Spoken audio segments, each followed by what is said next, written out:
So when you think about budget smartphones, you don't usually think of the Galaxy A series. And in my hand, I have the Galaxy A52.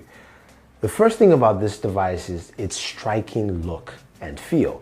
Now, I've got to say Samsung has done a really good job over the last year improving the A line to make it look something more premium. Now, this device in my hand here is priced at $500.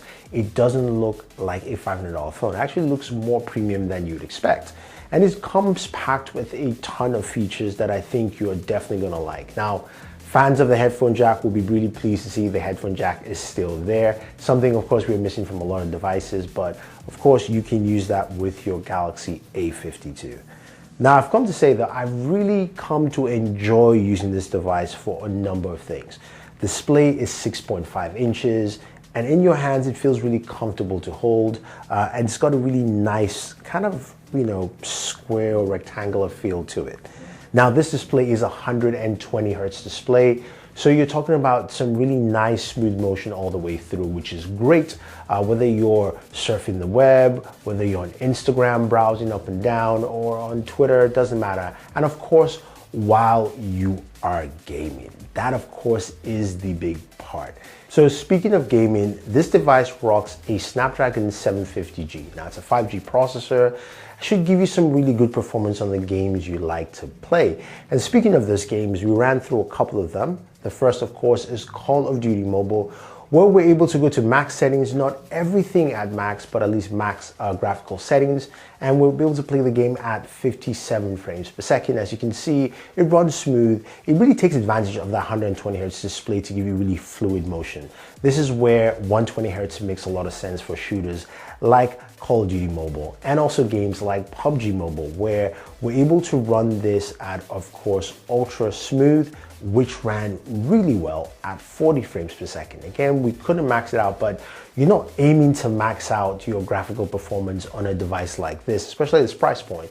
You're looking to get the best out of it, and we did get the best out of the device.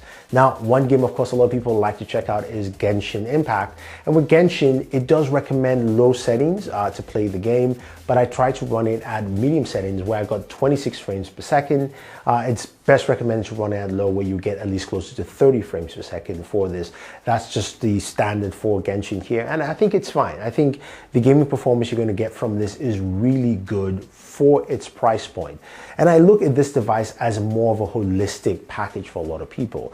This is a device that you're going to get the balance of, say, gaming performance, which you just looked at, and also things from the camera. We have a 64 megapixel main camera sensor. We also have a 12 megapixel ultra wide, which is great. And we have a 32 megapixel front facing camera. So let's jump in and take a look at video from the camera. So let's start camera. Now, the Galaxy A52A shoots at 4K 30 with a front facing camera, as well as the rear camera, which I'm shooting right now at 4K 30, kind of walking down slowly and giving you an idea of what you can do with that. As I mentioned, the rear camera also shoots 4K, and you can switch to that camera while recording, which is pretty cool. And you can also switch between the lenses. So I have the regular lens here, main lens, and I have the wide lens, and I also have the 2x zoom lens.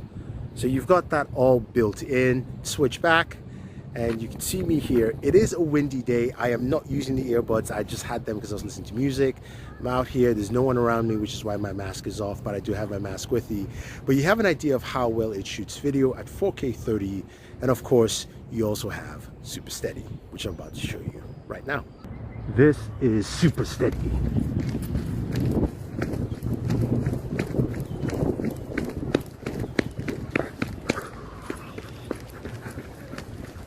So looking at the images from the camera, you can see that this camera does a good job, not a great job, but a good job at capturing at different points in time. During the daytime with the rear camera, you're gonna get a lot of good images.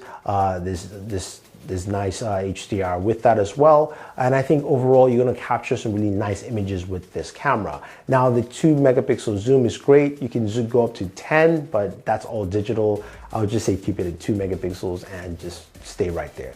Low light photography is also good, not great, but again, it's a balance for what you're getting with this camera in total, which is really, really nice for a lot of people. Now this comes packed with fast charging, up to 25 watts. It doesn't come with a 25-watt charger, so that's a bit of a bummer. It comes with a 15-watt charger, but you can get a Samsung or third-party charger to use to get that faster charging on the device. Now, I think when you look at the Galaxy A52, you're going to find something that you like, very pleasing just in sight and just in terms of looks. It's going to look like a device you want to pick up and use. And I think functionality, it's going to impress a lot of people. If you don't want to spend a lot of money going up to a Galaxy S21, which is priced at $799, or go all the way to the Ultra, which is about $1,000 or more, this at $500 is well priced and well